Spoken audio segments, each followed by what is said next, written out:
C'est l'un des plus grands explorateurs vivants au monde. Ranulph Fiennes a été le premier à traverser l'Antarctique à pied et sans assistance. Un invité idéal pour le club d'explorateurs de New York et son dîner annuel consacré aux endroits froids. Dans les années 70, nous avions des traîneaux tirés par des hommes qui devaient être légèrement imperméables au cas où il y aurait un peu d'eau. Au milieu des années 90, nous concevions des pirogues qui pouvaient aussi faire traîneau. Et dans les 5 ans qui ont suivi mon dernier passage dans l'Arctique, les avions équipés de ski ne pouvaient même plus atterrir. Donc on n'a plus de service de secours. L'aventurier britannique a vu l'Arctique disparaître devant ses yeux. Alors il s'inquiète du changement de politique environnementale annoncé par Donald Trump. Trump doit se rallier à la vision d'Obama et encourager la lutte contre le changement climatique sur tous les fronts, pas l'augmenter.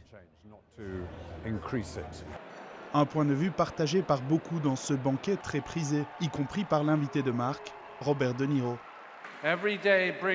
Chaque jour, nous en apprenons davantage sur la façon dont nous nous éloignons du bon sens et de l'attention dont notre planète a besoin. Ces 2 dernières semaines, nous avons vu l'administration américaine proposer de nier et rejeter les faits sur le changement climatique. Le Club des explorateurs est une institution new-yorkaise depuis 1905. Dans les années 50, certains racontent que du mammouth a été servi aux convives. Désormais, ce sont plutôt les insectes qui sont au menu. Une source durable de protéines.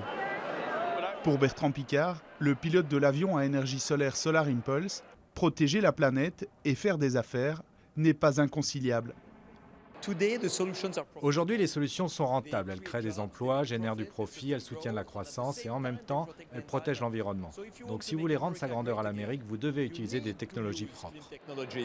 Les membres du Club des explorateurs ont souvent voyagé loin pour étudier des climats extrêmes.